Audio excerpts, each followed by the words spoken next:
Петер Фехервари – уникальный автор в рамках литературной вселенной Warhammer 40 000. Будучи абсолютным перфекционистом, он словно одержимый работает над каждым элементом стиля и содержания, постоянно что-то переписывая или удаляя ранние фрагменты текста по мере написания книг. Ввиду этого на один рассказ может уйти примерно месяц, а на роман – около 9. Петер рассказывал, что не любит писать романы, ему нравится результат процесса, но этому предшествует долгое, многотрудное и раздражающее странствие. Как и странники из его произведений, он опасается, что не доберется до конца пути или же тот не будет стоить затраченных усилий. Чтобы понять своих персонажей, Фехервари пытается проникнуть в их мотивации и переживания, что не лучшим образом сказывается на его состоянии во время работы. Цитата. «Верно, все это часть моего творческого процесса, и я определенно работаю с персонажами таким образом. Надо сказать, данный метод очень радует меня и приносит немалое удовлетворение, особенно когда я пишу с точки зрения более колоритных героев, черты которых влияют на язык и стиль. Я немыслимо веселился, создавая сцены с Соди Джойсом, Темплтоном, Милосердием и не так давно Харланом, Пророком Колеса, поскольку там у меня появлялся шанс добавить юмор или сатиру. А вот психологически насыщенные, угрюмые и комплексные персонажи вроде Асенаты или Ионы изматывают меня. Кроме того, мне трудно выписывать диалоги космодесантников, поскольку я считаю, что им не подходит ни разговорная, ни эпическая речь». Что же так выделяет Петера на фоне других авторов Warhammer? Фехервари любит создавать уникальные миры, особенно в плане культурного и философского смысла, но в то же время ему не нравится работать с техническими элементами вроде оружия, кораблей и брони, в основном потому, что для таких вещей весьма сложно сформировать какие-нибудь новые и при этом осмысленные термины и концепции. Петер с большим удовольствием вспоминает золотой век научной фантастики и фэнтези, когда данные аспекты оставались непокоренными, неисследованными, и это доставляло беспримерное удовольствие авторам.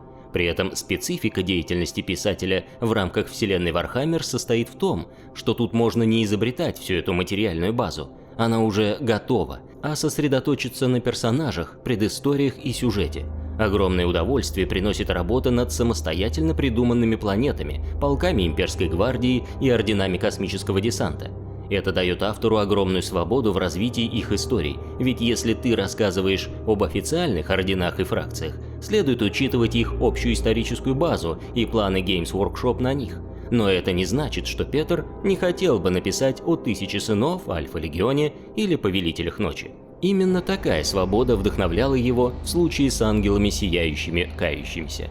С точки зрения творчества, здесь Петер также может создавать нечто, основанное на личном опыте и в какой-то степени оригинальное, хотя и пишет в рамках устоявшейся вселенной.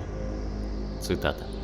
«Ангелы сияющие одержимы перфекционизмом, хотя у каждого отдельного воина это проявляется по-своему. Жизненно важный аспект культуры Ордена – занятие искусством, но знания ценятся не меньше, а для многих ведущих светочей братства, в частности библиариев и мастеров, даже имеют гораздо большую важность.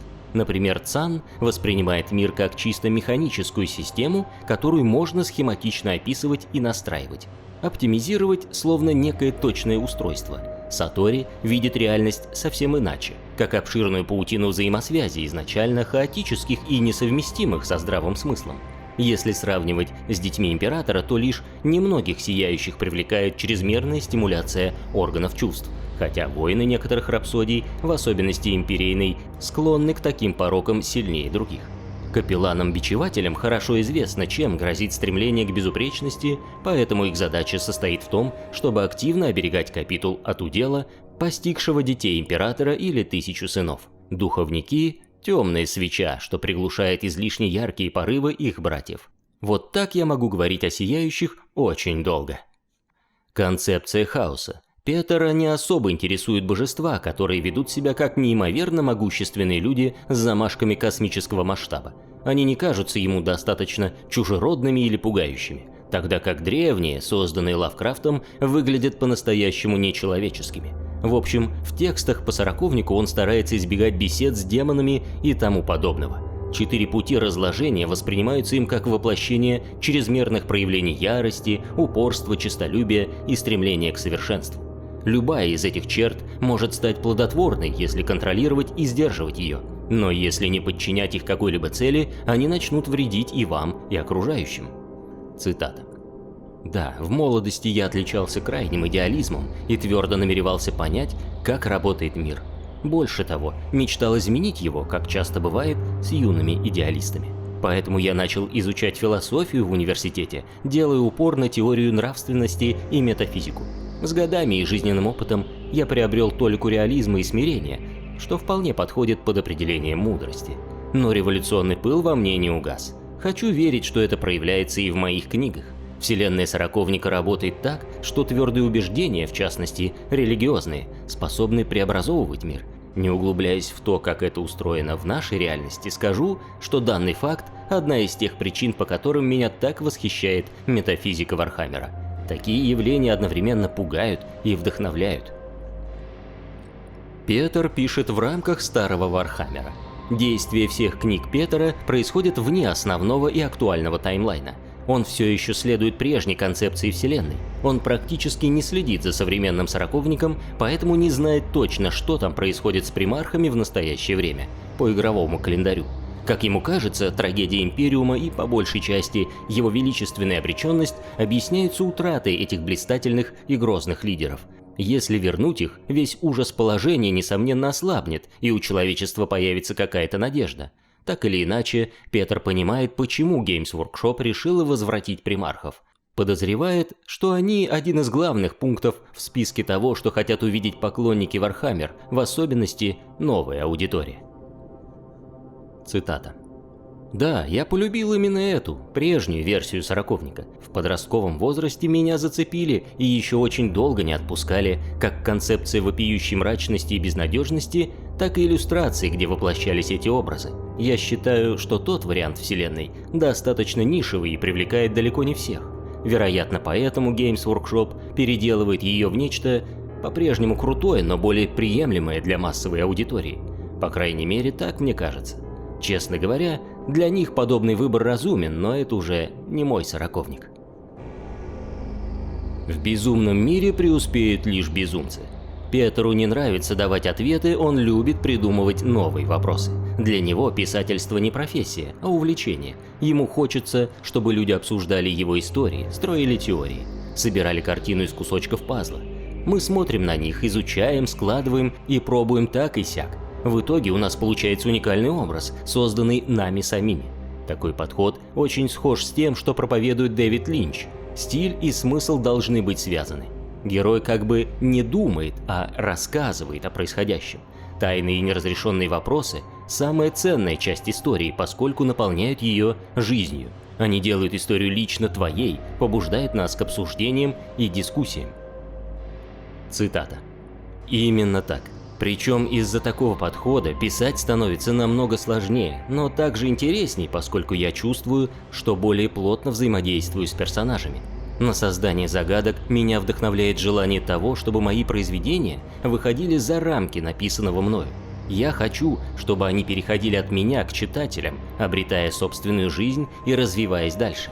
Если строго определить слишком многое, мои истории окаменеют. Хотя некоторые читатели полагают, будто я чересчур откровенно рассказал о клубке в грезе, у меня совсем другое мнение. В книге приведены некоторые новые подробности и сведения, но безо всяких однозначных ответов. Те, кто считает, что греза разъясняет суть клубка, поняли текст книги лишь на поверхностном уровне. В сюжете Реквиема дается нечто гораздо более близкое к ответу, однако состоит он в том, что абсолютной истины не бывает. Такова жизнь. Чтобы понять подход автора к написанию художественных произведений, нужно проанализировать его личный опыт. Петр Фехервари очень любит кино, он участвовал как в съемках, так и в создании трейлеров для фильмов, будучи работником британского телевидения. Огромное влияние на все его творчество как писателя оказали два фильма, просмотренные им в детстве. Первым был «Мальпертуи» режиссера Гарри Кюмеля, артхаус про моряка, который попал на остров с греческими богами. Цитата. «Будучи ребенком, я ненавидел это кино. Оно показалось мне бессмыслицей, претенциозной чепухой. С тех пор я не пересматривал ленту, хотя определенно стоило бы, так что понятия не имею, насколько она хороша в действительности. Впрочем, нечто в сюжете зацепило меня. Мальпертуи – прелестное название, а сама идея уединенного дома-лабиринта, где скрываются древнегреческие боги, просто чудесна. Фильм стал одним из первых эпизодов моего знакомства с артхаусом, поэтому все же произвел некое впечатление. Надеюсь, мне удалось отчасти передать те ощущения в грёзе, хотя между ней и кинолентой нет ни сюжетной, ни концептуальной связи. Правда, я назвал магистра ордена в честь патриарха из фильма. В 12 лет Петр посмотрел «Сталкера» Андрея Тарковского, который повлиял на него так сильно, что определил его стиль. Тайны, ответы на которых мы никогда не получим напрямую. «Каста огня» напрямую отражает суть зоны. Герои Фекервари ищут просвещение, ищут истину. «Сталкер» — другой пример некоммерческого кино из моего детства. Тогда я ставил его немногим выше Мальпертуи, однако впоследствии посмотрел еще несколько раз и глубоко полюбил. Меня привлекают и атмосфера, и художественные образы фильма, но поистине особенной я считаю вычурную центральную метафору – зону. Пожалуй, подобные места – мои любимые декорации в научной фантастике или фэнтези, и очевидно, что нотки «Сталкера» звучат в моем творчестве. Особенно в «Касте огня» и «Грёзе». Также мы обязаны упомянуть киноленту «Агирре. Гнев Божий», сюрреалистичный шедевр Вернера Херцога об отряде конкистадоров, ищущих Эльдорадо. Все фанаты называют источником вдохновения для «Касты огня» фильм «Апокалипсис сегодня», однако, хотя его мотивы определенно присутствуют в книге, при выборе тона Фекервари ориентировался на «Агирре». Теперь, когда мы проанализировали особенности автора и его вдохновения, мы можем закончить эту часть описанием того, как автор создает новое произведение. Цитата. На первом этапе я обычно выбираю основную концепцию книги и вспомогательные элементы. Как правило, ключевые фракции, протагонистов и декораций, а также темы, которые мне хочется рассмотреть. Все это наиболее важные для меня аспекты. Сюжет в начале работы всегда расплывчатый, хотя я в общих чертах представляю, к чему придет история. Зачастую я держу в голове начальную и конечную точки пути, но редко заранее знаю, по какому маршруту пойду, особенно если речь о романах. Обычно еще до того, как приступить к делу, я словно бы вижу несколько сцен, однако часто не понимаю, куда они впишутся, кто там будет участвовать или какой у них смысл. Короче говоря, в процессе написания истории я очень много импровизирую. А если составляю план, иногда этого требует издательство, то, скорее всего, отклоняюсь от него. Тем не менее, мое повествование всегда строится на каркасе из образов и идей, привлекательных для меня. Без них я никогда не приступаю к работе. Спасибо Петеру, который прокомментировал для ролика некоторые моменты своей биографии и творчества. А дальше мы погрузимся в темный клубок и расскажем вам его невероятную и возможную историю.